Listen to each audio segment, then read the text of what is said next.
I can't stand Auburn so dang much. It brings a I don't care joyful for him.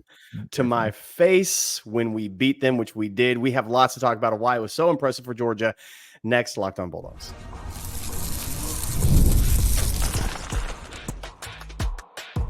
You are Locked On Bulldogs, your daily podcast on the Georgia Bulldogs. Part of the Locked On Podcast Network, your team every day. What is up, everybody? Welcome to the Locked On Bulldogs podcast. We got a little bit of juice this evening. This episode is brought to you by FanDuel. FanDuel Sportsbook, FanDuel.com. Make every moment more. Official sportsbook partner on the Locked On Bulldogs podcast. Make sure you get over there. Thank you for being a first listener, for making us your first listen of the day. Thank you for being an everydayer. We know you. You're out there. You're here every day. And we know you're here particularly today because it's Saturday night, which means it's the best episode of the week. It's the Overreaction Show. We had a lot of Alabama fans come and join us for the Overreaction Show last week. Clint, do you think we're going to get a lot of Alabama fans this week? I'll check the comments real quick. I'll check the Twitter feed. Down in the comments. Yep. Look down there. See if the Alabama fans are chirping. And they're nowhere to be chirping, Daniel, because it turns out that when you treat Georgia as your Super Bowl that's the Super Bowl. That's the Super Bowl for you. Your season's over. You can travel up to the vaunted confines of Nashville, in which 90% of the stadium is Roll Tide fans. I don't know. I see more than 10% of the stadium out on the field right now for Vanderbilt. Because y'all having a time. I love you, it was a good day of college football. It was a good day of college football is what we're trying to say. Georgia fans are not living in the past. We're certainly not talking about 2020 and a Mickey Mouse championship, the last time we ever did anything meaningful. We're not living in the past. We're living in a win this week. So Alabama fans, I would encourage you not to live in the past. Just focus on the results on the field this week, where you lost to Vanderbilt and Georgia had a convincing victory in the Deep South's oldest rivalry. Never really a doubt between Georgia and Auburn. Hugh Freeze is a fraudulent coach, Clint. He's a fraudulent person who happens to coach. Well, there it is. He's a fraudulent man of faith, and he's also a fraudulent man of football coaching. So, correct. This is what we're trying to say. You burn a phone and bad play calls. This is Hugh play Freeze. Calls that puts your quarterback in position to lose no matter what he decides to give it to Hunter or to keep it. He's done because you got no protection on the other side of the defense. It don't matter. Don't matter. Here's the key thing about Vanderbilt.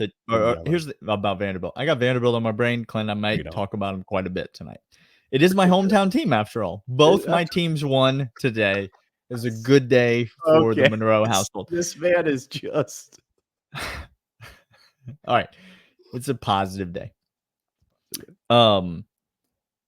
Let's talk about how Auburn really tried to exploit Georgia down the field in this game. They really tried to throw it over the top and throw it deep and utilize Peyton Thorne's arm. No, they didn't. They run a bunch of check down crap to the outside, and then they ran Jarquez Hunter. A lot of short stuff, if I could label it a certain way. And they did it to the tune of 13 points, which is less than 14 points. And so I made some money on the week, which is great for everybody. What is the number one takeaway for you, Clint, coming out of this game in Athens? Deep South's oldest rivalry, and Georgia wins its 8th in a row against Auburn? That can't be correct. No, in a row in a game I'm supposed to believe is a rivalry? See, here's the deal for me, and this is going to take a little setup, but I'm going to set up what this game is. And Georgia fans, I think you have success fatigue. Is what I think you have, Georgia fan. Now, talk to him real. Talk to him for real. I'm going to talk to you because I'm going to set up this scenario and this game, and in any other situation in which we weren't back-to-back national championships, should have been in the playoffs, according to everybody else, not to us, because we lost the SEC championship. So we don't think we should have been in there. That's right. We never lost to Vanderbilt, but we did lose the SEC championship game. That's correct. I think we were suffering from success fatigue because I went on Twitter and I checked all the comments, and Georgia fans are saying we have the worst offensive line ever under Kirby Smart. That is fundamentally wrong. I remember Tyler Catalina was overplaying tackle, and he is right now false starting. I said his name, so a false start had been called. We're talking about Carson Beck being fraudulent. Carson Beck is not at all. He had 88%, no interceptions, and 124 yards and a tud in the first half. That's dang good football. He finished the game with over 10 yards per completion. That's dang good football. So here's the setup. And college football has changed. Guys, college football is forever changed. NIL transfers has made this chaotic all the way throughout. We're used to the Titans of Clemson had its dynasty, Bama had its dynasty, and Georgia had its back-to-back, and we thought, okay, we're the next Bama. Those days are gone. It is now March Madness in college football, deliberately made by the higher-ups, okay? Yeah, absolutely. Each week is a dogfight. So here's the setup. That being said, that's what's happening in college football.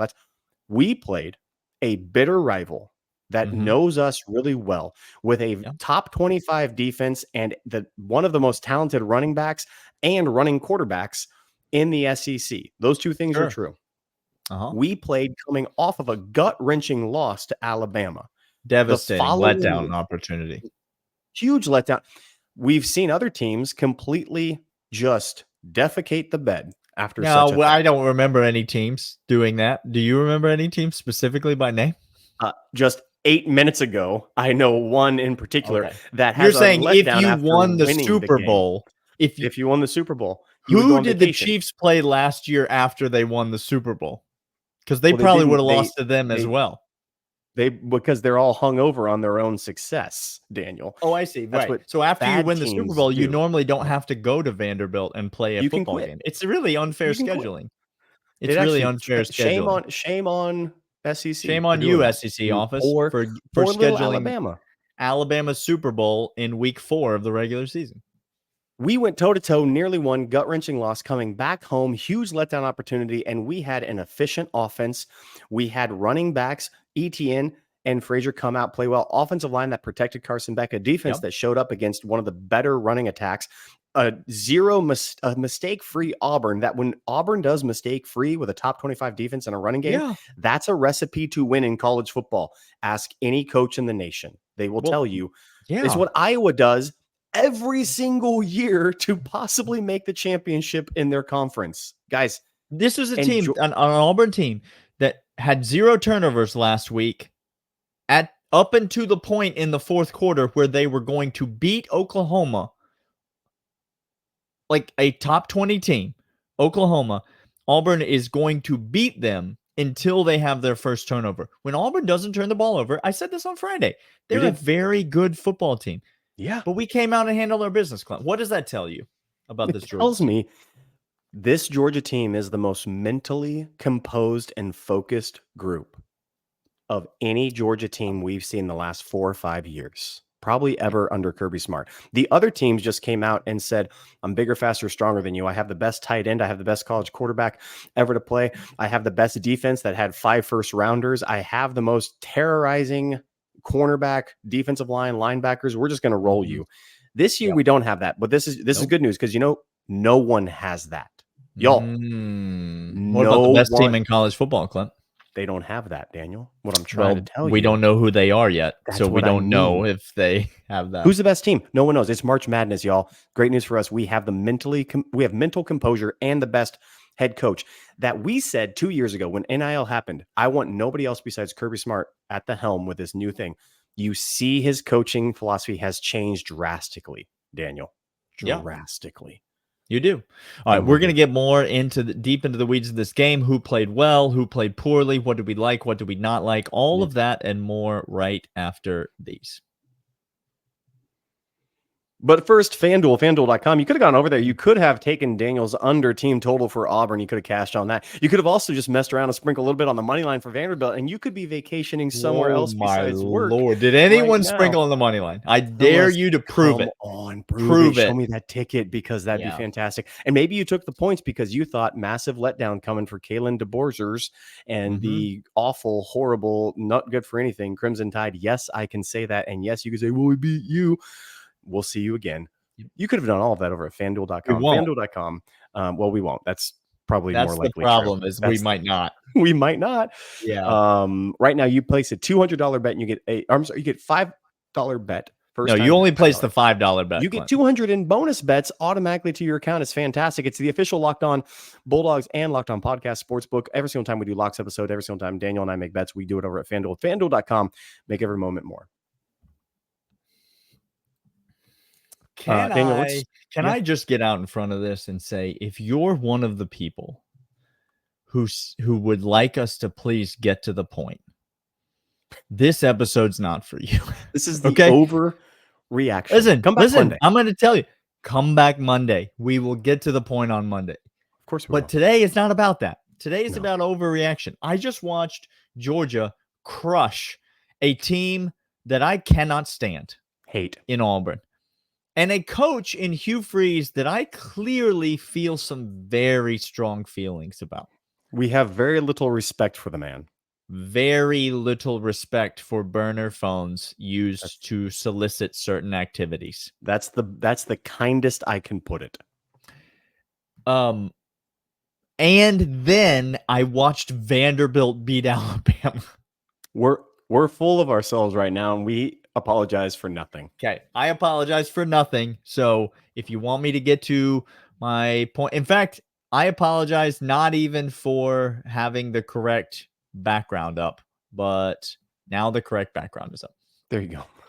Okay, Clint, let's talk about Carson Beck, this bounce back performance that he had. You mentioned the stats, but I don't think the stats really told the whole story. I thought Carson Beck managed this game really well. And I thought he did so largely due to the fact that I thought the offensive line may have played its best game, its most complete game as a Georgia football team in this game. The Tate Ratledge injury sucks. I think Georgia is figuring it out. I think they are gelling on the offensive line. And I don't mean gelling with just a certain group of people. Obviously, we saw Bobo played the entire game today. Jared Wilson out. Hopefully he's back. He was in there. He didn't play particularly amazing, but he did fine. I think Micah Morris is really coming into his own. I think Dylan Fairchild is every bit of who we knew him to be. I thought Ernest Green, since 2 weeks ago at Kentucky, has really bounced back admirably. I thought Ernest Green played decently well last week against Alabama. I thought he played fine. I thought this week he played well again. I even saw him getting out on some of those screen passes on the outside, making some athletic down the field blocks. And then on the right side, Xavier Truss, I thought played well. Monroe Freeland came in and spelled him a little bit, and I thought played well as in addition. Georgia's got players along the offensive line. They opened up holes in the running game. We saw that from ETN, from Nate Frazier particularly. And they kept Carson Beck clean. And Carson Beck was able to stand back there, read the defenses, and by and large played a really efficient and really solid football game, moving the ball down the field. The offense wasn't dynamically wow you. Let me spoil this for you, Georgia fans. This offense isn't that. Like, if you're holding your breath, waiting for them to do that, I hope that you have your estate in order, because that's it for you. Like, you're never going to come out of that. And I just ask you, I legitimately beg you to answer me this question. I'm going to give you 3 teams, okay? 3 teams, and ask you if you want to switch places with these 3 teams. Okay, sure. Missouri has the second best wide receiver in the entire nation. Alabama has the best player in the entire nation who plays wide receiver in Williams. Luther Burton. Okay, Ohio State has a top draft pick at wide receiver. Ohio State was 7-0 against Iowa and had to go to basically the triple option in the second half to do anything on offense. Because they don't have a quarterback. Alabama just lost to Vanderbilt. End of statement. Yeah. Okay. And Missouri's been fraudulent since the day was dawned. So you all Georgia fans are telling me we need 5-star, we need this offense like this. No, we don't. Like Georgia has the capability of uglying it up and winning a national championship this year. Correct. Because you just told me three really exciting teams in college football, two of which are like surefire college football playoff participants and national championship contenders. Georgia fans, as of right now, we're better than both those teams, right? You know that, right? We lost by 7 points on the road at Alabama when we were leading with 2.5 minutes to go in the game after coming back because they shot the bed in that game. And then they came out and lost to Vanderbilt by giving up 40. 40. Vandy hung a 40 burger on them. I know we're Bobby better. Is good. He ain't that good. We're better than both of those teams. Correct. And we're better than them by having not nearly the best defense that Georgia's ever had. Good Lord, Clint.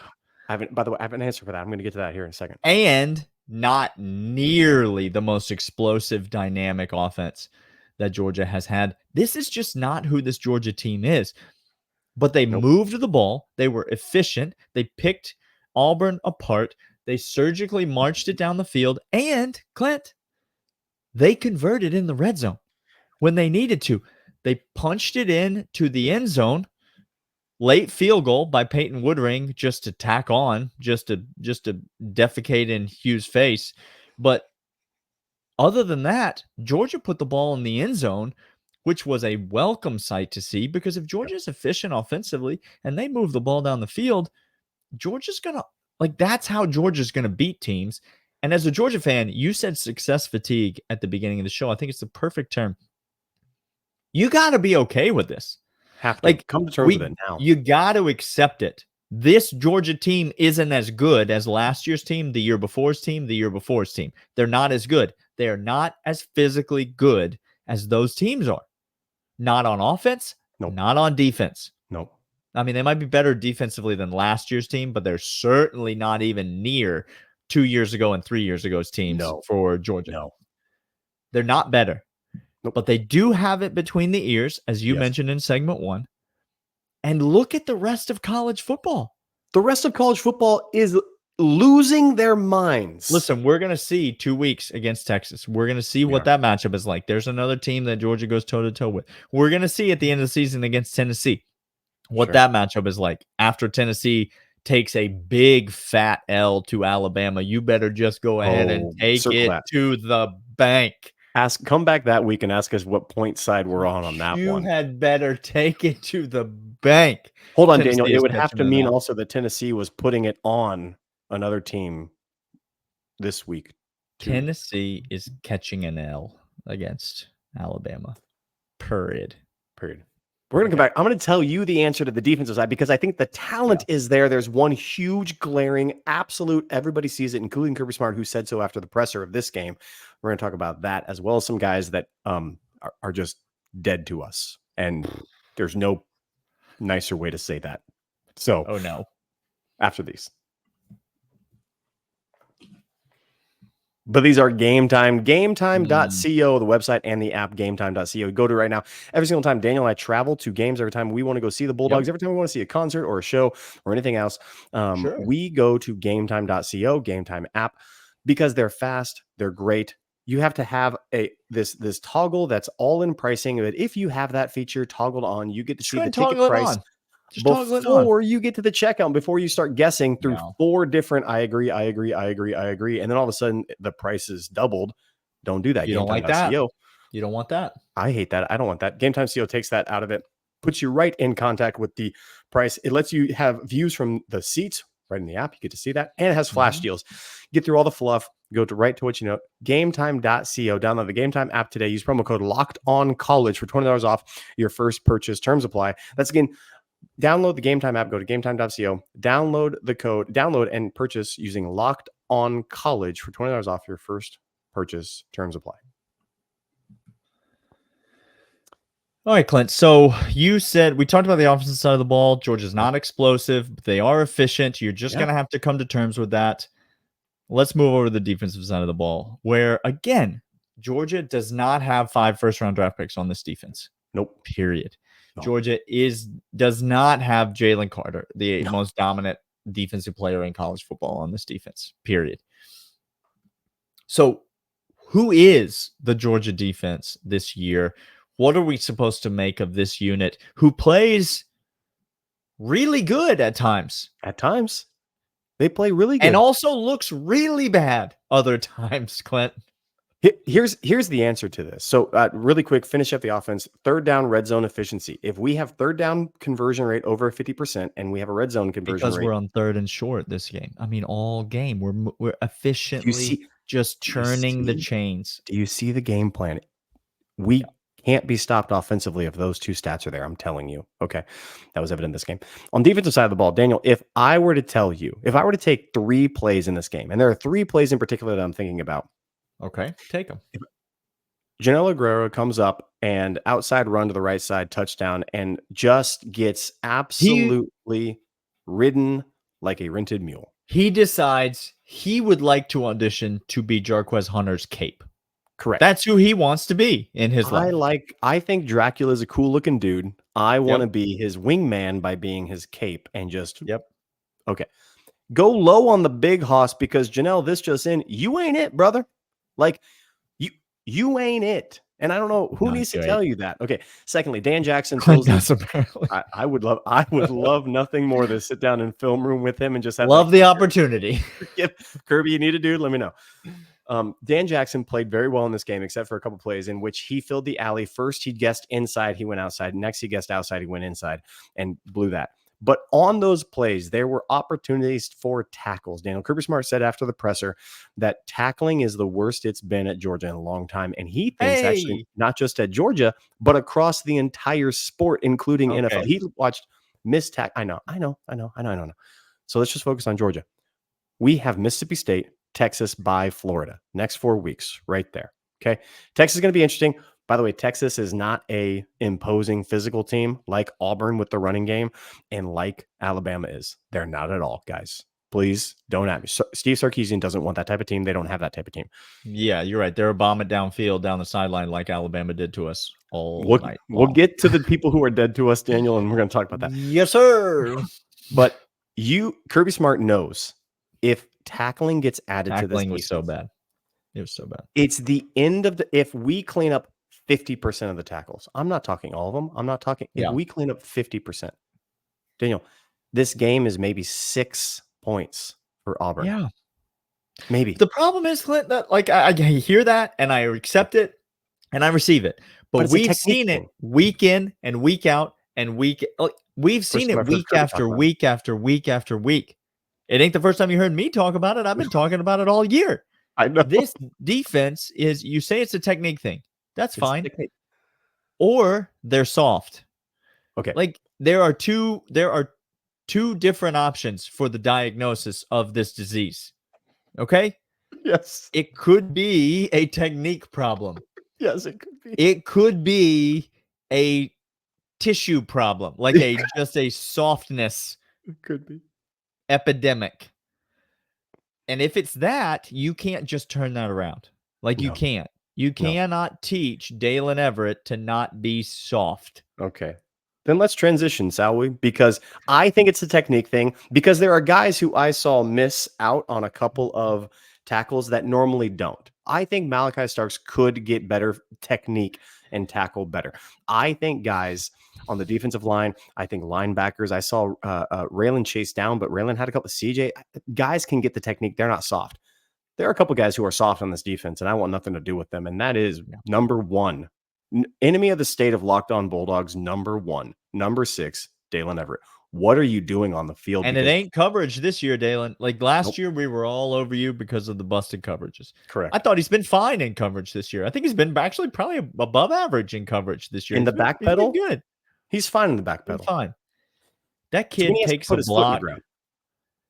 That kid takes a block like my kids take the last donut in the box. You understand? Like he wants it. He needs it to be his.